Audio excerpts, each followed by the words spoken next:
Hello friends, welcome to this video where I'm going to explain you the 7 types of documentation area which your client should maintain where your client is going to undertake or is undertaking an intra-group service transaction.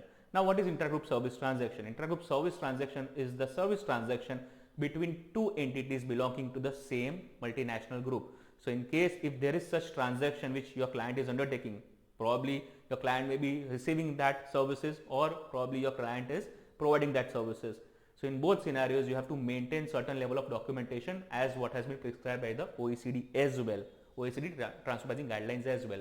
Now, what are those particular documentation that that I'm going to reveal in this video? These are just key documentation. These are just a suggested or recommended documentation. There could be more types of documentation which you can maintain to justify that there has been actual rendering of that services by one entity to the other entity. So this video is going to be very informative. You can take your notepads and note all the relevant points. But before going to this particular part, I would request you to subscribe to our channel, The Learning CA, where we keep posting such informative content for chartered accountants and tax professionals.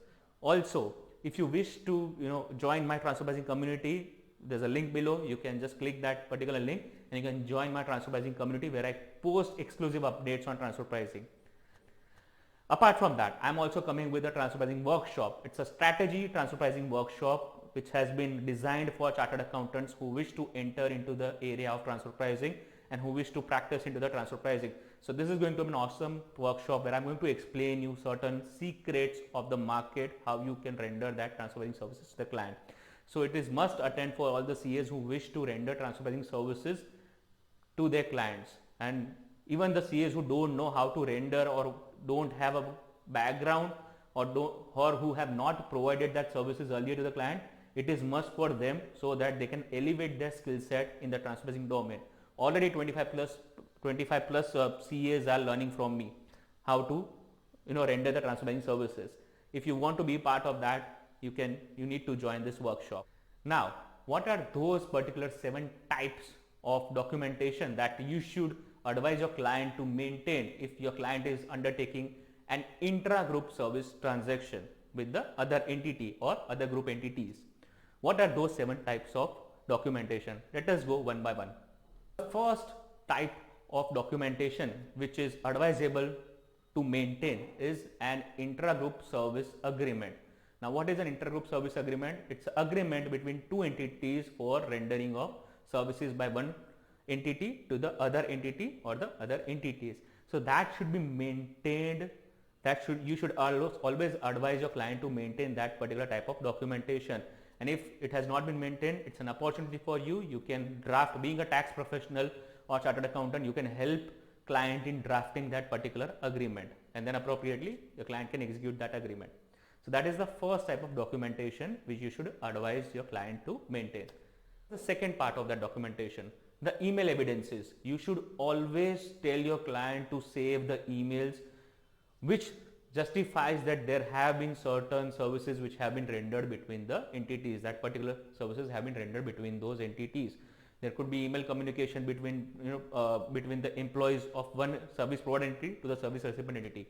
So this type of email communications will help you to justify that there have been actual provision of that services to the service recipient entity by the service provider entity. So that is the second type of documentation. What is the third type of documentation? The third type of documentation is maintaining of employee list. That is, whoever employees are involved in receiving the services and whoever employees are involved in the rendering of that services to the recipient entity, the list should be maintained along with the roles, responsibilities, etc. But you should maintain that particular list so that it helps you in justifying the services, that there have been actual rendering of the services by the service provider entity, the service recipient entity, before the tax authorities. So you should always try to keep this particular list, and it should be updated on a periodical basis. What is the fourth type of documentation? The fourth type of documentation is maintaining of call logs or travel logs. So at certain times, in certain services, the employees do travel to the other entities, place or premises and render services. So you should always maintain such type of call logs, or there may be call logs or call which may happen between the teams of these two different entities.